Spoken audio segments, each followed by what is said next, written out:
Pull up! Pull up! Terrain ahead. Those chilling synthetic screams aren't just sounds on a black box recorder.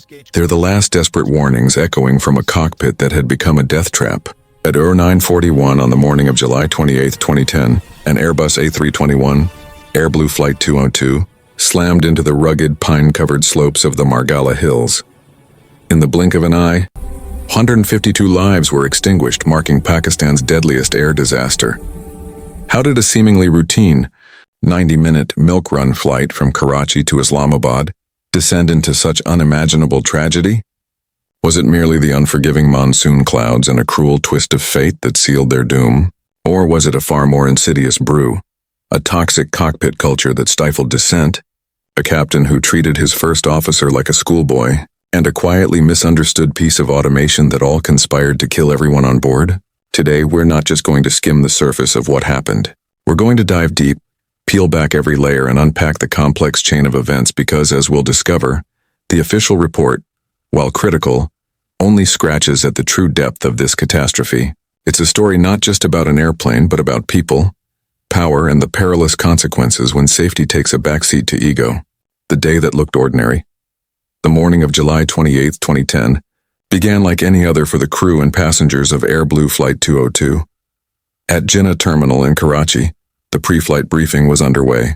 Presiding over it was Captain Pervez Iqbal Chaudhry, a man who at 61 years old was a titan of the skies, boasting an incredible 25,497 hours of flying experience.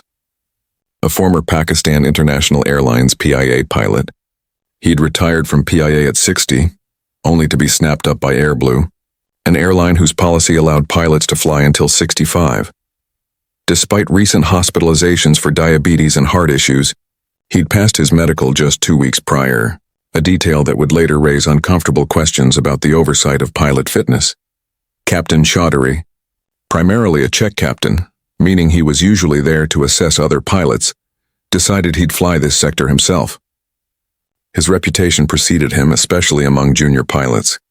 The first officer for this flight was 34-year-old Muntajib Uddin Ahmed, also referred to as Muntajib Chugtai in some reports, a former F-16 Pakistan Air Force fighter pilot. While he had a respectable 1,837 total flying hours, only 286 of those were on the Airbus A320 family, making him relatively new to type. He was quietly nervous, and the cabin crew, well versed in the captain's demeanor, would later joke that Captain Chaudhry eats FOs for breakfast. This wasn't just playful banter. It hinted at a deeply ingrained, almost legendary, hierarchical dynamic that permeated the cockpit. The weather briefing confirmed what pilots flying into Islamabad during monsoon season often faced: marginal conditions. A 2,000-foot overcast ceiling, gusty southwest monsoon winds, and drizzle over Islamabad painted a picture of reduced visibility and challenging flying. Air Traffic Control ATC had already issued a critical warning. Any circling approach to runway 12, the preferred landing runway due to wind direction, would only be from the left side. Why? Because the formidable Margalla Hills, with their peaks soaring to 5,000 feet, sat just 2 miles north of the airport. Nobody, especially not a pilot, wanted to tangle with that much rock. Boarding completed at 07:05, pushback at 07:28, and takeoff from Karachi at 07:38. The initial climb, cruise, and even coffee service were textbook. Passengers, oblivious to the brewing storm in the cockpit and the literal storm outside, snapped selfies. A young boy traveling with his grandmother innocently remarked that the clouds looked angry. It's a poignant observation, because in just 40 minutes, those 152 souls would have no minutes left to live. Automation gotcha number 1. Nav were selected as Airblue 202 began its descent. Islamabad approach cleared them for the ILS-12, instructing them to break off at 3,200 feet and circle left for a left-hand traffic pattern. This was standard procedure for the conditions, but almost immediately Captain Chaudhry began to deviate. He wanted to try a right-hand downwind approach, a non-standard and arguably riskier maneuver given the terrain, which ATC rightly denied multiple times. Despite ATC's clear refusal, the captain pressed on with his own plan. "I've got it," the captain declared, taking control. He then clicked the autopilot from its sophisticated flight plan following managed nav mode into selected heading mode. But here's where a critical, almost imperceptible error occurred. He only engaged it halfway. In the Airbus A321, to properly engage selected mode, you don't just turn the heading knob. You have to pull it outward. Captain Chaudhary, in a moment of oversight or distraction, forgot that crucial pull. He thought the aircraft's flight management system, FMS, would still dutifully follow the magenta line of the flight plan he'd programmed. A flight plan, it's worth noting, that included unauthorized waypoints, essentially trying to automate a visual maneuver. But the aircraft's computer, being a cold, logical machine, interpreted selected mode as do exactly what the knob says, and nothing else. The result was catastrophic. The aircraft leveled off at 3,000 feet, which was already below the minimum safe altitude, MDA, of 2,510 feet for that phase of flight, and began tracking straight ahead, directly toward the towering Margalla Hills, instead of executing the mandated left turn. Neither pilot seemed to notice the subtle white SEL blinking on the flight mode annunciator, FMA, a clear indication that the autopilot was in selected mode, not the managed nav mode the captain believed he was in. Why the oversight? Because Captain Chaudhary was busy creating a toxic environment in the cockpit. For over an hour he had been relentlessly grilling the first officer, Muntajib Ahmed, on obscure technical details. Define decision altitude. No, define Barovianav. What's the radius of protection for a circling approach? This wasn't mentorship. It was humiliation. The FO, already new to type and naturally nervous, stumbled over his answers. The captain in turn smirked, further eroding the young pilot's confidence. This relentless badgering wasn't just unpleasant. It was actively dangerous. It shattered the FO's self-esteem, making him passive and submissive. In such an environment, the critical scan of instruments broke down. Situational awareness, already challenged by the weather and the captain's non-standard approach, simply walked out the door. The captain's actions actively created a toxic work environment, effectively ceasing any meaningful crew resource management (CRM), and making the first officer less likely to challenge the captain's mistakes. Sir, we're off track, the deadly dance continued. At 2,600 feet, the first officer, Muntajib, finally dared to glance outside, his voice laced with concern. Sir, hills are awfully close. The captain, still dismissive, responded with chilling nonchalance. It's Islamabad, mountains everywhere. Relax. This disregard for the FO's legitimate alarm was a direct consequence of the shattered cockpit gradient. Meanwhile, on the ground, ATC was fully aware of Airblue 202's dangerous trajectory. Airblue 202, turn left heading No 40. You're drifting north. The controller's voice was a lifeline, a clear instruction to avert disaster. Captain Chaudhary acknowledged the call, yet he stubbornly kept the heading bug pegged on Euro 15, maintaining their perilous course. The initial investigation reports highlighted how the captain, despite being warned, insisted to continue to fly to the waypoints, though he began to sound uncertain. Then, the aircraft's own safeguards began to scream. The Ground Proximity Warning System, GPWS, designed to alert pilots to imminent terrain collision, started murmuring, terrain, at 2,400 feet. This wasn't a suggestion. It was a dire warning. A computerized cry for attention that the captain, shockingly, continued to ignore. The FO, increasingly frantic, tried to intervene. Sir, terrain ahead is coming. But it was too late. The captain, finally startled into action by the blaring alarms and perhaps the visual of the rapidly approaching hills, reacted not with calm deliberation, but with a raw, primal instinct. He violently yanked the autopilot off, jerking the yoke hard left. The aircraft banked a terrifying 38 degrees, then pitched down 12 degrees. This was a classic startle reflex, a sudden, overwhelming response to an unexpected threat, often characterized by a loss of fine motor control and cognitive processing. There was no briefing, no plan, just brute force. The airspeed rapidly bled off and the ominous cricket chirps of the stall warning began to sound. In a desperate attempt to recover, he firewalled the throttles, but the aircraft was already too close to the edge. The CVR would later reveal that the captain's verbal communication became jittery, displaying frustration, confusion, and anxiety, further deteriorating his behavior. The hole in the cockpit gradient aviation safety heavily relies on crew resource management, CRM, a philosophy designed to flatten authority gradients and foster effective teamwork. The idea is simple. Every crew member, regardless of rank, has a voice, and every voice contributes to safety. But on Airblue Flight 202, that gradient wasn't just steep. It was a sheer cliff face. The captain was a demigod, and the first officer an exam candidate. Captain Chaudhary's behavior was a textbook example of CRM failure. He consistently displayed arrogance and a toxic leadership style. He humiliated his first officer, Muntajib Ahmed, for over an hour, questioning his competence in a snobbish tone and using harsh words. This wasn't just unkind. It was a deliberate act that caused the first officer to lose his self-esteem, making him less likely to challenge the captain's mistakes and effectively ceased any meaningful crew resource management. Ahmed became passive and submissive, failing to challenge the captain even when the aircraft's warnings were screaming for action.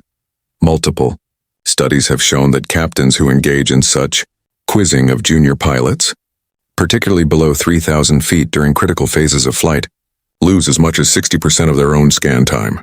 Add the intense workload of flying in monsoon conditions with reduced visibility, and the crash risk jumps by a staggering 400%. The captain's self-imposed distractions, combined with his deliberate undermining of his first officer, created a recipe for disaster. Even more troubling, Pakistan's Civil Aviation Authority, CAA, had flagged Captain Chaudhary twice before for similar attitude issues. Yet airline management continued to pair him with low-time first officers. Why? Because, as one report put it, experience sells tickets. It was a cynical marketing decision that prioritized perceived seniority over actual safety. Every single person on board Flight 202, from the youngest infant to the most seasoned traveler, paid the ultimate price for that dangerous calculus. 55 seconds to impact. The final 55 seconds of Airblue Flight 202 were a terrifying, chaotic struggle against an inevitable fate, meticulously captured by the black boxes. Got a 40-44. Radar shows them 1.1 nautical miles north of the safe circling path, at an altitude of 2,100 feet, flying at 185 knots. They are dangerously off course, heading straight into the teeth of the Margalla Hills. 40-foot timer, the GPWS, now sensing a critical descent rate towards terrain, blares sink rate. The automated voice is insistent, a robotic harbinger of doom. 40-50, the first officer. Muntajib musters a desperate plea. Go around? It's the right call, the standard procedure when an approach becomes unstable or unsafe. To 40-55. Captain Chaudhary, still gripped by a fatal combination of ego and confusion, dismisses the plea. No, I can make it. This refusal to abandon a compromised approach is a critical error, born from his earlier insistence on his own non-standard approach and his inability to accept failure. Going 40-58. The GPWS, its warnings escalating, screams terrain. Terrain. This is no longer a caution, it's an emergency. Over the next 70 seconds, the EGPWS would issue a staggering 21 terrain warnings. 41 door.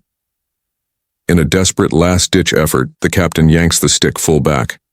The aircraft's nose pitches up sharply by 20 degrees, the bank angle increases to 45 degrees, and the G-loading hits 2.1, a violent maneuver that pushes the aircraft to its limits. Altitude briefly climbs to 1,650 feet, but it's a momentary ill-fated surge. His erratic inputs reflect complete disarray. 9:41:05.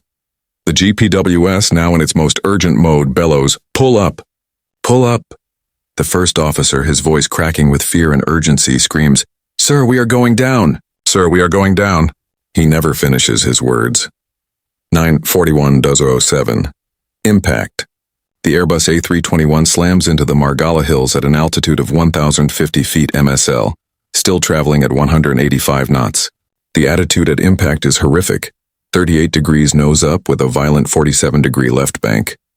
The fuselage carves a brutal 200-foot debris field into the steep pine-covered slope. The aviation fuel ignites instantly, erupting in a massive fireball. There are no survivors. Aftermath and mirage of survivors.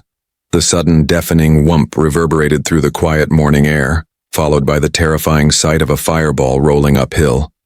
Villagers living in the foothills of the Margalla Hills, a popular hiking spot for Islamabad residents, were the first witnesses to the sheer horror. The scene was one of utter devastation. Rescue efforts, already challenging due to the remote, rugged terrain, were further hampered by the relentless monsoon mud, which swallowed the tires of rescue trucks attempting to reach the crash site. They could only get within 800 meters, forcing rescuers to proceed on foot, battling the elements and the treacherous landscape. As news spread, TV crews descended, airing harrowing footage of smoking metal, splintered trees, and scattered debris. The images were stark, brutal, and unforgettable. Relatives of the 152 souls on board, gripped by a desperate, agonizing hope, sprinted up the muddy trails, clutching school bags, children's shoes, and photographs, anything, absolutely anything, that might help them identify their loved ones amidst the wreckage. By nightfall, the hill was tragically carpeted with body bags. Pakistan's relatively small aviation world collectively reeled, realizing with profound sorrow that they had lost friends, colleagues, and family across just 6 degrees of separation. The recovery of remains was a grim, painstaking process, silently accompanied by the ceaseless rain. All 152 people on board were confirmed dead, a stark testament to the unforgiving nature of aviation accidents. Investigation. Paper Trail of Ego, the initial investigation, conducted by Pakistan's Safety Investigation Board, tendered its final report in 2011. Its conclusions painted a grim, yet clear picture of human failure, not mechanical malfunction. The Airbus A321 itself was found to be airworthy, with no technical faults. The primary causes listed were failure to follow circling procedure. The captain deliberately deviated from the prescribed approach, opting for an unauthorized and unsafe maneuver. Captain's behavioral breakdown of CRM. His arrogance, constant grilling of the FO, and dismissal of warnings created a toxic work environment and effectively ceased any meaningful crew resource management. FO's inability to challenge. Due to the captain's bullying, the first officer became underconfident, submissive, and failed to assert corrective authority, even when danger was imminent.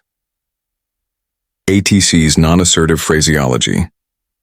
While not the primary cause, the air traffic controller's language was not urgent enough to convey the gravity of the situation, particularly in the face of the captain's persistent non-compliance. Nav selected mode confusion. The captain's critical error in failing to properly engage the selected mode, leading to the aircraft tracking toward the hills instead of turning.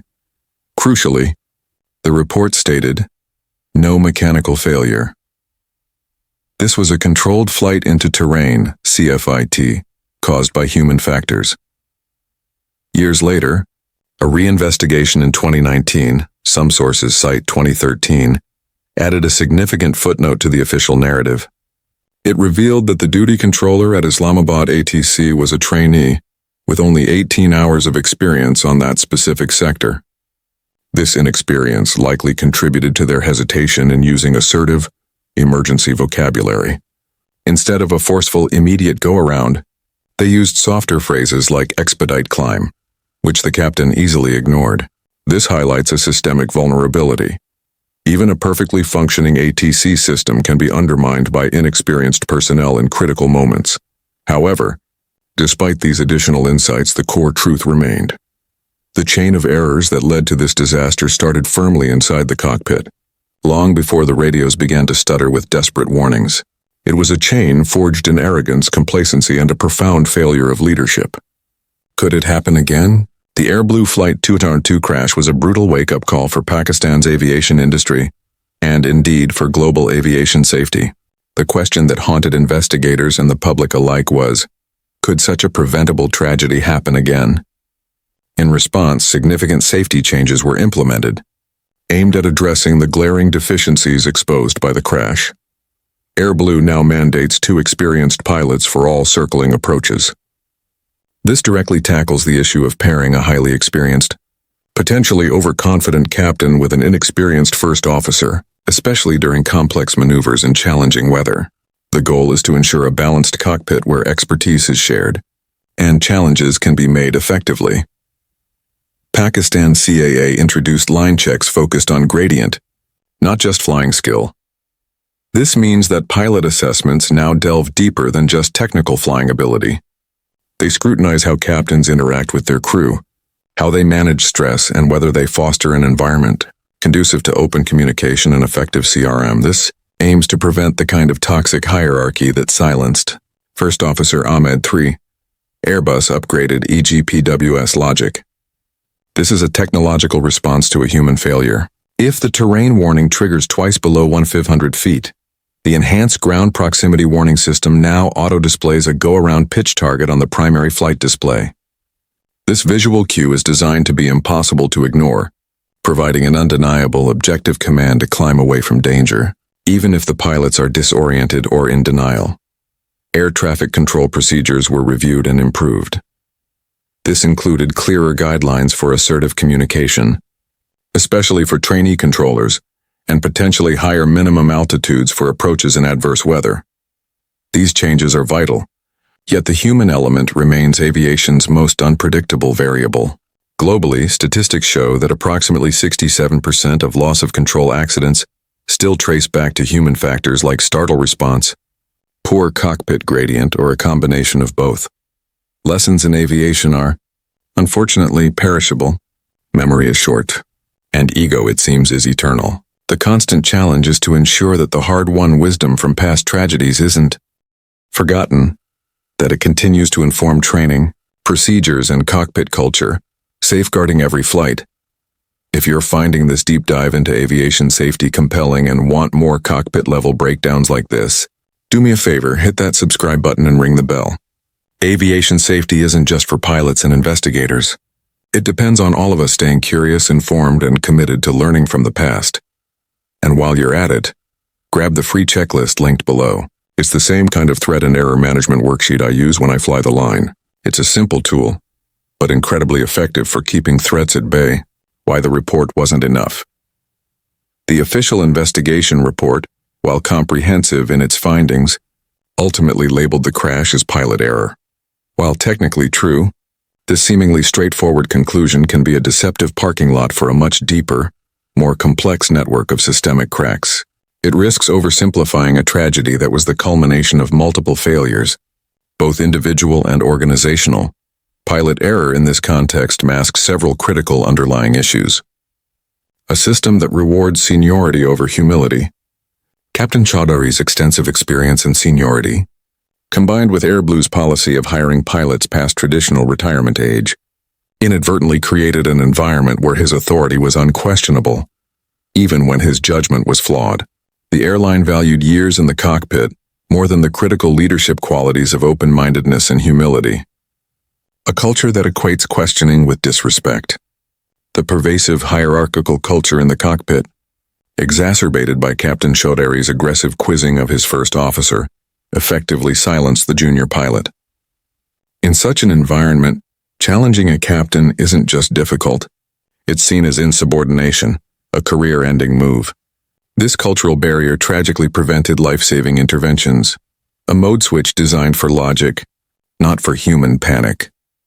The subtlety of the nav versus selected mode engagement, the need to pull the knob, highlighted a human-machine interface that, while logical in design, proved vulnerable to human oversight and confusion, especially under stress. In a high-stakes, high-stress environment, such nuances can be easily missed with devastating consequences. Strip away the nationalities, the monsoon season and the dramatic Himalaya backdrop, and you're left with a universal story. It's a tale that resonates far beyond aviation.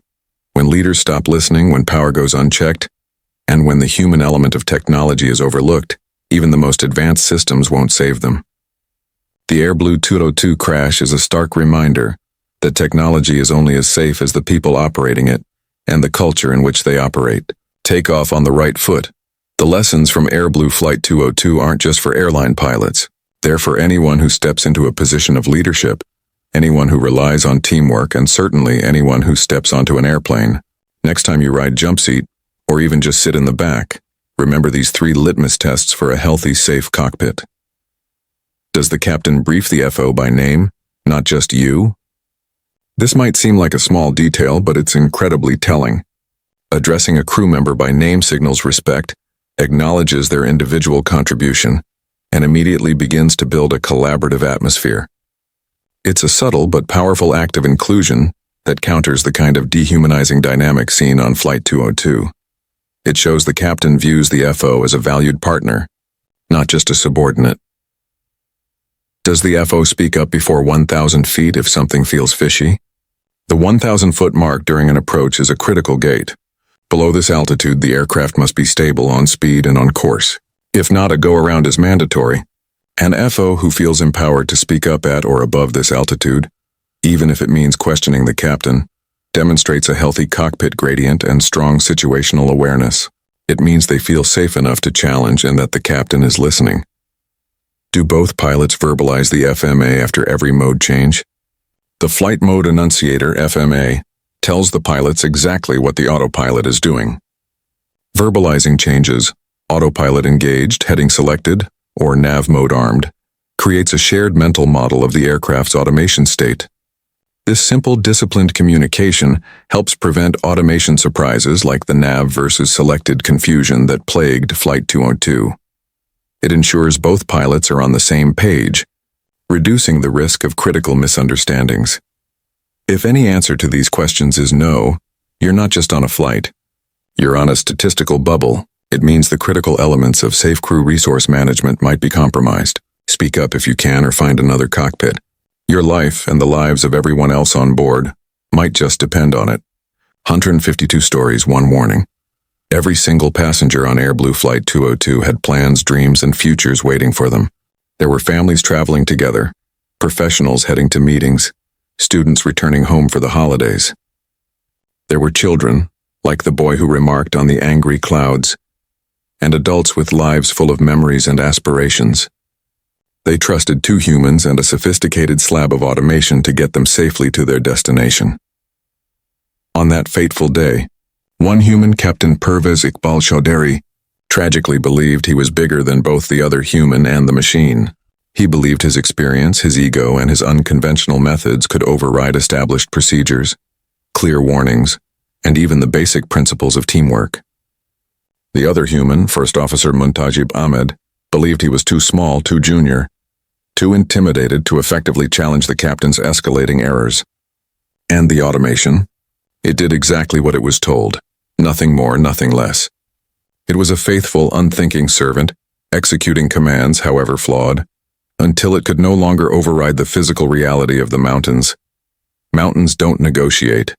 They are unyielding, unforgiving sentinels of the earth. Procedures, on the other hand, are designed to be flexible, to offer pathways to safety, but only when people follow them together with discipline, humility, and open communication. That is what really happened on Airblue Flight 202. It's a story of human fallibility, a stark reminder that even in an age of incredible technology, the human element, its strengths and its weaknesses, remains paramount. Hold the memory of those 152 lives, share the lesson learned, and let's keep the skies safe for every grandmother, every restless kid, and every hopeful soul who boards the next flight home.